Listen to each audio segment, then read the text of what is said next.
I just want to take a minute and share with you guys a little bit of my story and how I got started using essential oils, why I went searching for them, and what I found and my experience so far.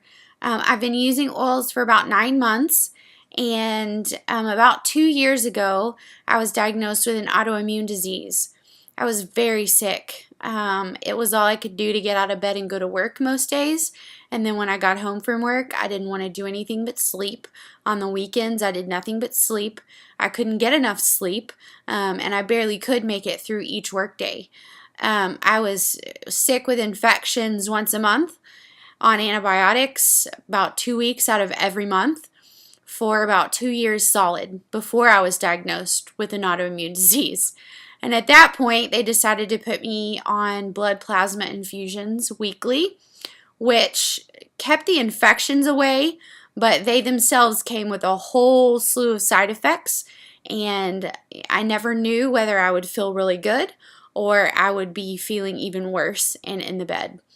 So, I didn't know what to do. I didn't know where to go from there. The doctors ended up pulling me off of them and doing some further testing and things like that.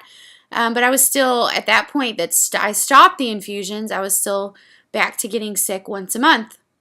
Around that same time, or about a year later, I was diagnosed with endometriosis, which I kind of had figured out on my own that it was going on, and gone to my doctor and said, I think this is an issue, and what do we do? Because for me personally, I already knew I wasn't going to take any kind of hormones, birth control pills, anything like that, and I wasn't wanting to have surgery. And those are the only two options to treat that most people are aware of. So my primary care doctor actually sent me to a specialist, and I thank God for arranging all of this like he did. The specialist that I went to is the only one in the country that does the kind of testing that he does, and it's non-invasive, and he doesn't do surgery if at all possible, and he tries to treat women as naturally as possible. So he hooked electrodes up to my abdomen, and I sat there for an hour. He measured the electrical activity in my body, printed it out, showed me a chart of what was normal and a chart of what mine looked like, and I was clearly in the abnormal. So I walked back into his office after that, and I said, well, where do we go from here? And he said, well, first thing we're going to do is change your diet.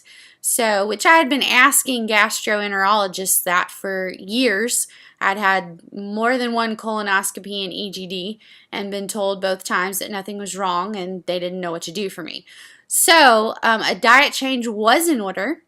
And in doing just this simple diet change, which eliminated most carbs and all whole wheat, multigrains was okay, but even still, if I could stay away from carbs, it's even better. And then there was a list of foods that I just have to stay away from. And they're not unhealthy foods. Bananas are not unhealthy for most people, but they hurt my body, so I can't eat them. And red meat, things like that. So after doing a diet change, a complete lifestyle change, I felt so much better.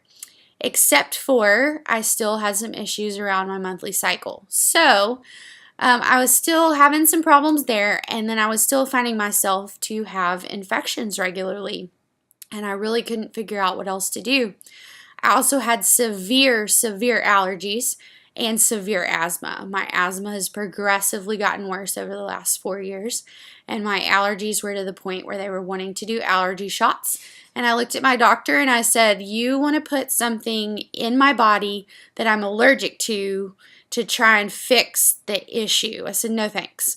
So I went in search of something more natural. And I came across essential oils through some posts I saw on Facebook that a friend of mine, his wife, was posting. And so I contacted her, and she told me all about these amazing oils in this wonderful company called Young Living.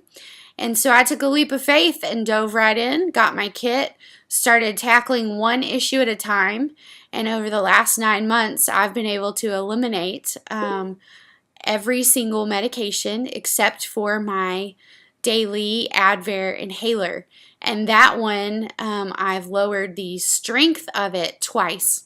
I was on the highest strength of Advair that you can be on, and I'm now on the lowest strength. With the help of my pulmonologist, I've done all of that with the help of all of my doctors, and they have all been very supportive of my decisions. Matter of fact, my pulmonologist walked out of the appointment with me the other day and told his nursing staff, because I could hear him through the door, he said, guys, there's something to this.